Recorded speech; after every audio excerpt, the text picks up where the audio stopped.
What's up everyone and welcome back to the MMA Zone.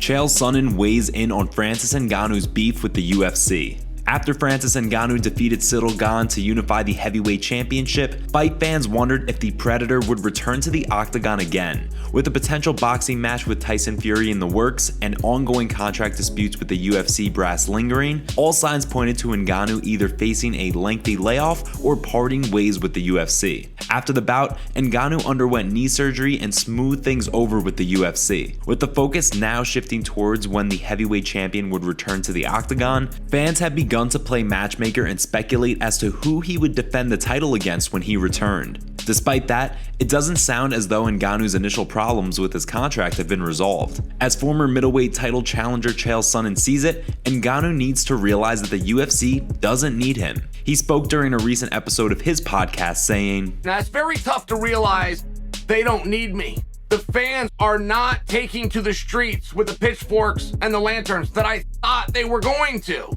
Business is fine without me. The most anticipated return to the sport is a potential future opponent of mine, not mine.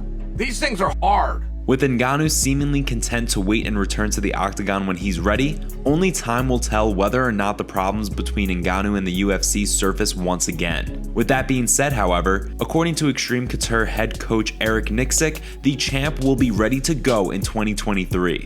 When he does return, there's no shortage of potential contenders for the Predator. From former foes like Ciryl Gane and Stipe Miocic to fresh blood like UFC pound-for-pound kingpin Jon Jones, fight fans have held out hope of seeing the champ return to the octagon for the long haul. Stay tuned for updates as they become available. Next up, Dustin Poirier points out Michael Chandler's big change. Things between top-ranked lightweights Michael Chandler and Dustin Poirier have varied between amicable to flat-out bitter since the former Bellator MMA champion joined the UFC roster. After Chandler posted an impressive knockout win over Dan Hooker in his debut, he made his intentions to fight Dustin Poirier clear. Despite that, the call-out wasn't very well received by the Diamond, who pointed out that after one win in the UFC, Chandler wasn't exactly in the position to be calling his shots. Chandler then turned bitter, revealing after his win over Tony Ferguson that he didn't want to fight Poirier, given that when the Diamond was a top contender, he didn't want to give Iron Mike the time of day.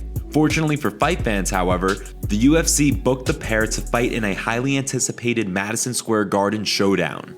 Given the fact that things have been tense between the pair recently, one would have expected their first live interaction to be a heated one.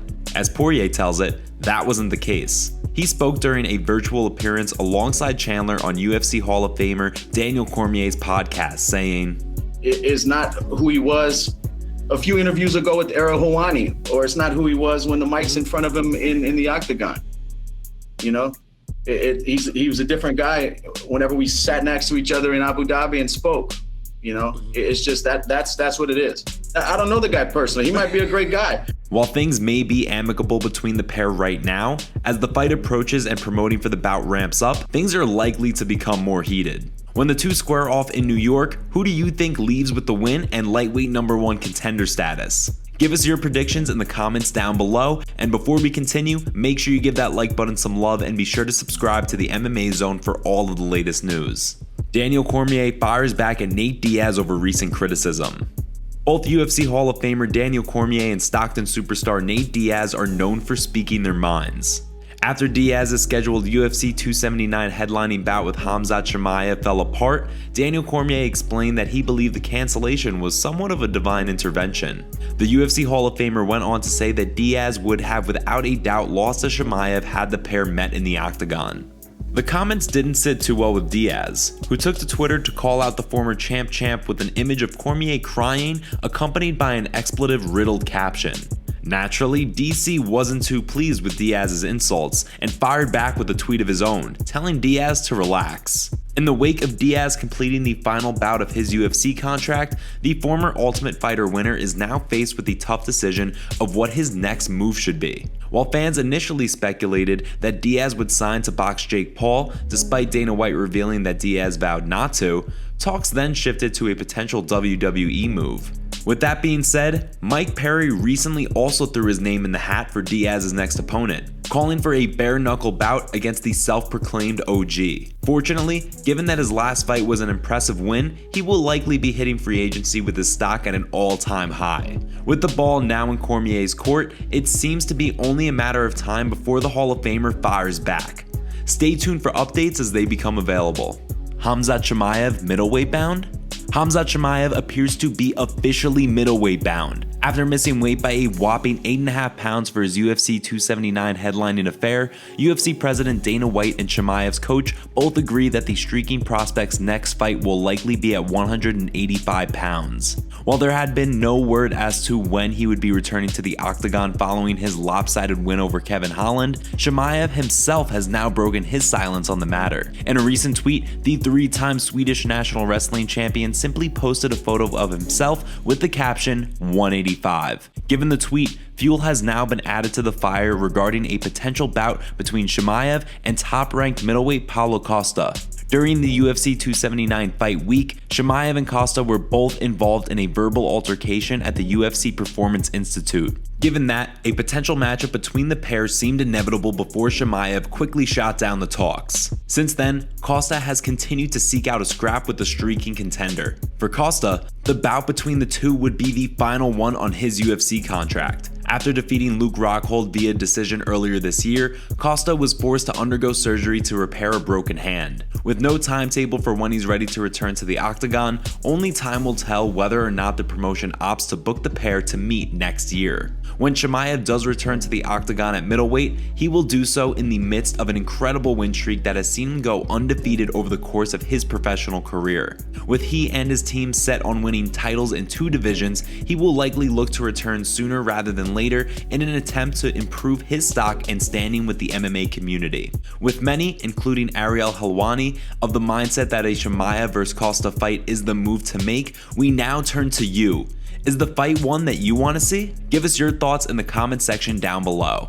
Last up, Alexander Volkanovski praises Tuivasa despite loss to Ciryl Gane.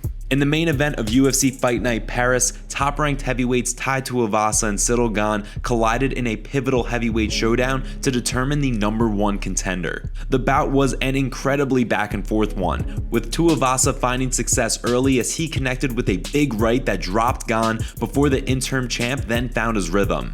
As the fight played out, Gane bounced back with big body kicks before ultimately picking up an impressive win. Following the fight, both men received considerable praise for the bout. While Gane of course emerged victorious, many were of the mindset that Tuivasa's stock didn't take much of a hit. UFC featherweight kingpin Alexander Volkanovski shared the same sentiment during a recent interview alongside Dan Hooker, saying, I think he'll have another big fight and he'll still be in that title picture, I think, because he's a big name, he's a fan favourite, people love to watch him fight, and people are going to want him to fight for that title soon if he gets another win up, which I hope happens shortly. With no word yet as to when Tuivasa will return to the octagon following his loss, fans have been left to play matchmaker in regards to his next bout. Unfortunately, after losing the potential #1 contender bout, Tuivasa's path back to the top of the heavyweight division will be a bit more drawn out than the brawler from West Sydney would have liked. Fortunately for fight fans, if Tuivasa has shown one thing over the course of his career, it's that he's game to fight anyone, anytime, anywhere. When the fan favorite striker returns to the octagon, the eyes of the MMA community will be on him. Today's video was packed with some juicy stories from the fight world. What are your thoughts about what's going on in MMA? Don't forget to smash the like button and subscribe to the MMA Zone to see more videos just like this. See you next time.